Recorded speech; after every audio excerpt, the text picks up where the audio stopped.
welcome to part 9, and the saga continues. So I'm just looking for a bit of tissue so I can wipe the top of my glue. There you go. Keep your kit in good order and your kit will look after you. How about that? There you go. Well, I don't know. I've put the top of the canopy on. In doing so, I have put some elastic bands on, and guess what? Broken the stringers here and there and there.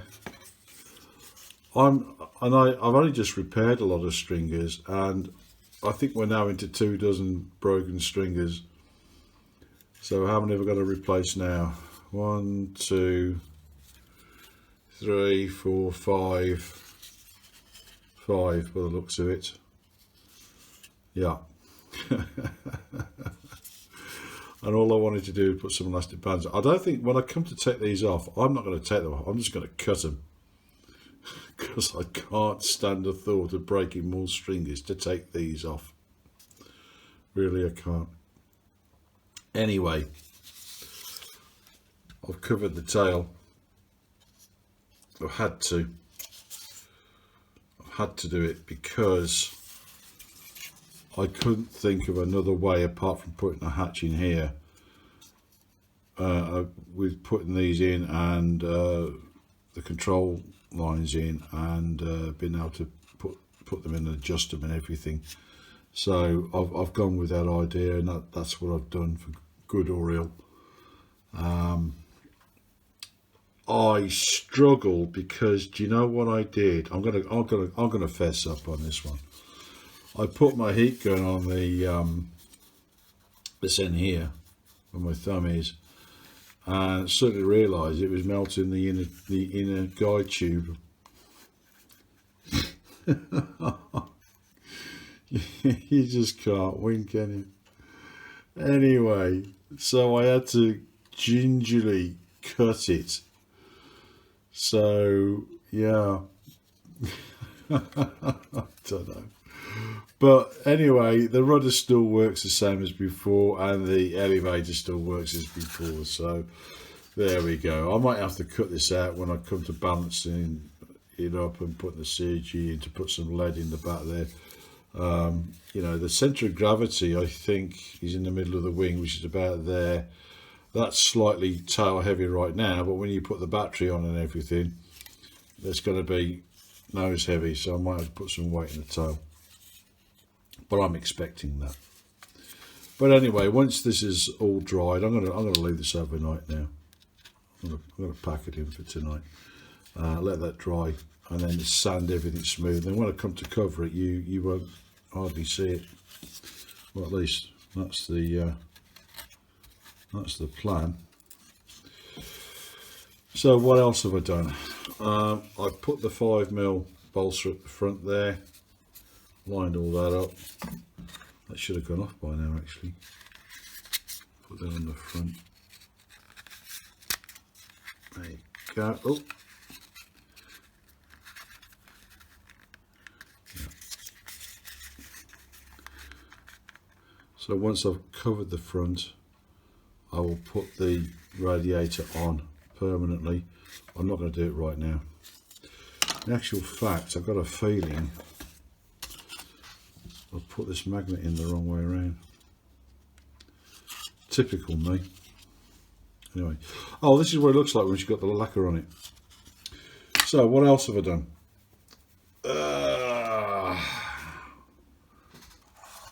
Covered the hatch. It slips in quite nicely, but of course I've got the cover on there, so I'm not going to bother trying to put it in, but that goes on okay. Slips in no problem at all. And that's where we're at with that. So what I'm going to do, before I go back up to the house, I'll just put that to one side, and I've got to put that to one side as well, actually. I'm going to change that battery around. I can feel it repelling. What a silly person. There's not much to change that now. Anyway, so that's where we are with that. It's starting to progress. As I said before, I don't like covering. I'm not very good at covering, and I think the appearance of that shows that. I just haven't got the knack for it. But anyway, there we go. Oh, there you go. That comes out. Oh dear. Oh crikey. Wants to bring everything with it. Okay. Anyway, I'll do that off camera. I think it's probably best. Yeah. Okay. So here's the next part. I have covered the top half of the fuselage, or the fuzz if you like. As I keep mentioning, I'm not particularly good at covering, and I don't particularly enjoy it, but anyway.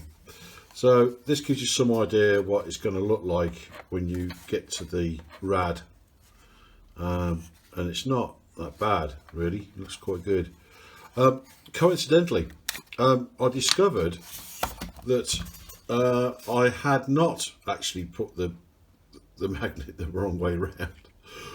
And it made me laugh out loud, because what actually happened was that this had bulged out, and what was pushing it out was the plastic. I just needed to push it in with my finger so it came in flat, and I thought it was quite funny, so I thought, well, I'll confess to that one. So yeah, and if we just put that on there like that, so that gives you some idea of how that's going to turn out. Now the reason I'm going to leave the bottom half at this stage is because I need to start the wings, and if I have to do something to the underside here, I may end up stripping off the covering. So I'm just going to leave this like this now, because to cover this now, the rest of it is not that big a job, but I'll just rather, you know, do it as it is now, and having the skin on it will give it some strength. And I have to admit, I'm rather tired of putting my fingers through these stringers. I patched up another 4 or 5, and you know, it's getting silly now. But anyway, I'm going to try and find some leather to put around here.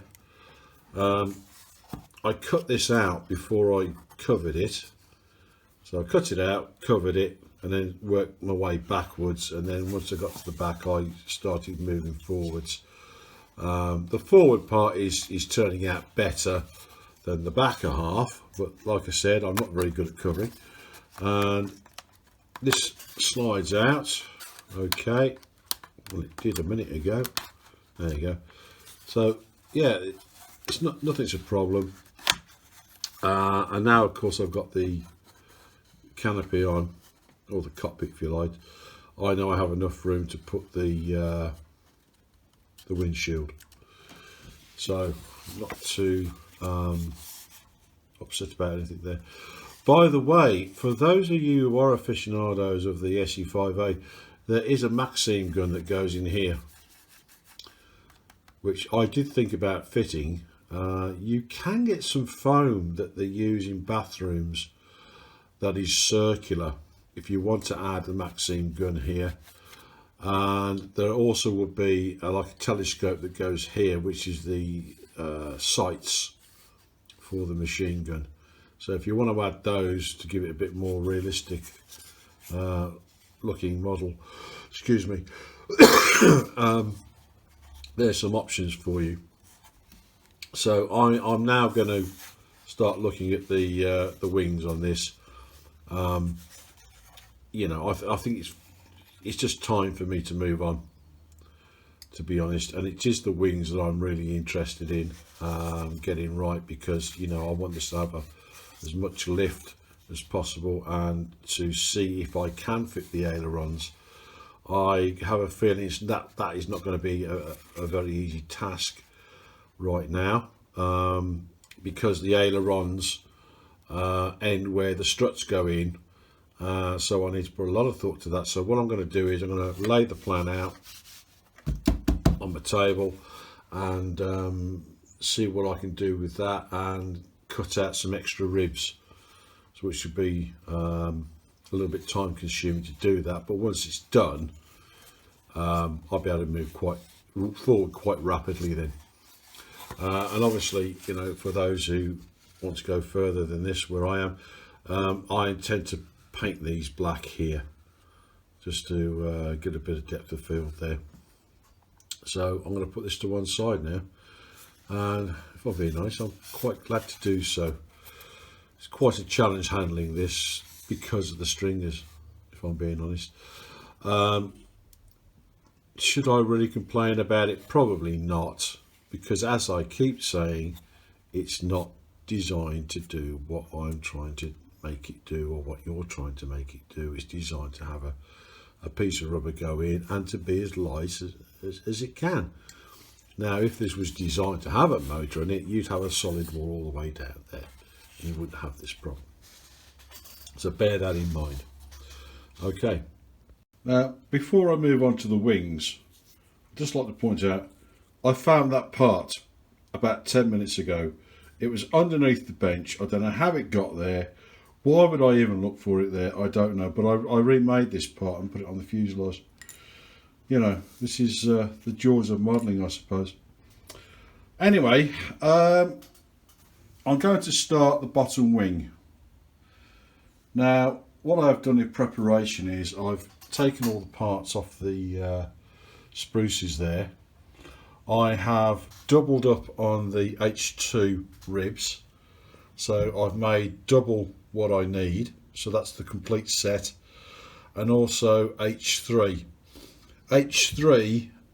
goes where the struts are, and I've made some extra ones, not so much because I need them, it's just in case I need them and they're at hand.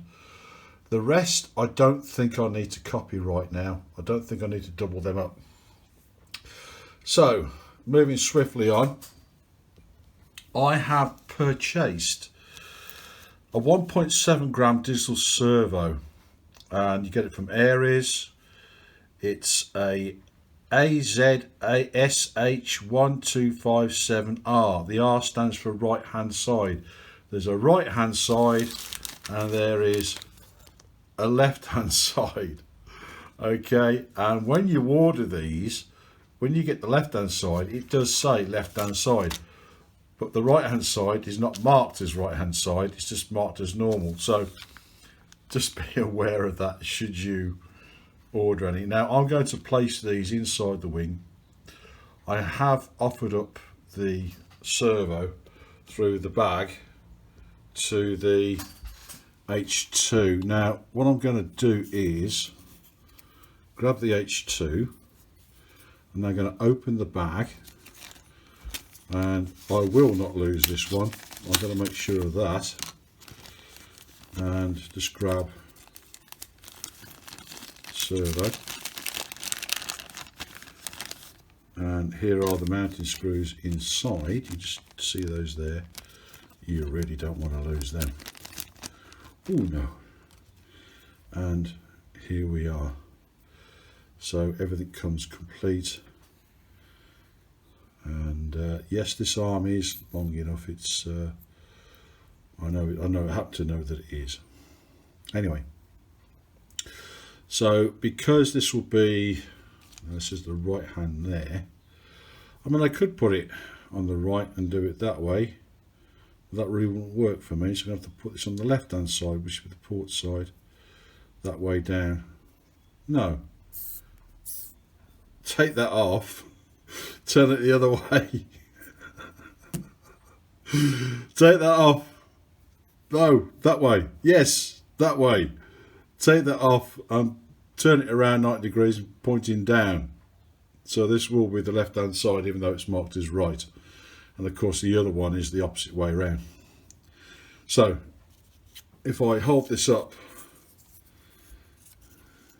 hopefully we can see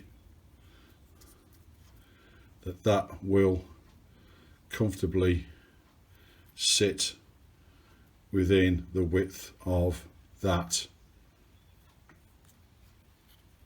wing rib. Okay, so fear ye not. so that will fit inside the wing. And that's H2, yeah, that's right. And H3,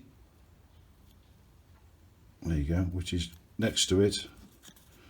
Double check that one. This is the one that holds the struts, and that also will hold it within that space, so I can use these. It's not going to be a massive problem. So as I've said, I've doubled up on the ribs. They've all been shaped and formed and sanded, and everything is ready. That took a little bit of time, and to complement the servo, I've bought the extension. I've not put this together yet because I just took it out of the bag. You just see me do it. So look, and that way, that should go that way then. From what I can see, that goes in there like that. So there's your extension. Let's see how that looks on the wing. Gonna go somewhere there like that. So that will go into the fuzz. I can extend these leads quite easily. It's child's play to do that. So yep, that should work. I have bought some extra wood just in case I need it. There isn't a leading edge shape that I could find out of the model shop that was the right size, so I'm going to have to shape the leading edge as I go along, which is okay, that's all right.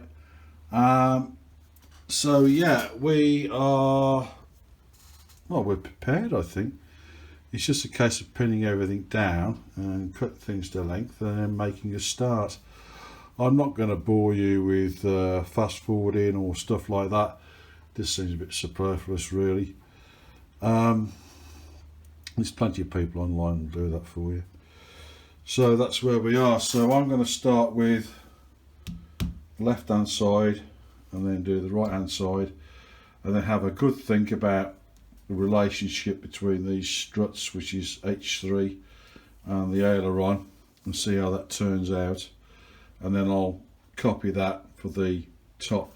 Now I have cut out the parts for the top wing, I just haven't copied them yet, but I will do, so there's no rush. And that's where we are with that for now.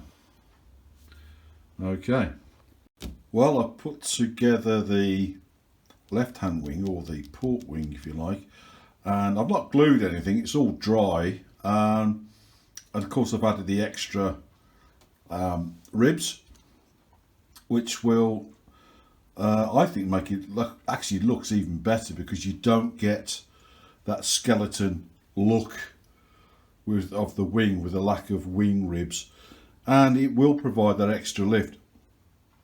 Now, going to the servo, I think what I will do, I will cut the rib so it goes over the top of the servo. Then I will grab this, is it 3/16? So that's 3/16, I think, and put that over the top like that. Cut the ribs in. So now I've got somewhere to put the hinges. Then, because you have to put a piece of strut either side of this, where the strut goes, here and here, I shall cut that piece out, add a piece of this tail end here to there, so this then makes this aileron separate to this. Cut it, when it's all glued in, cut it along here to here, cut it here, add this part onto here, and then this, all of this then becomes a separate piece, an aileron.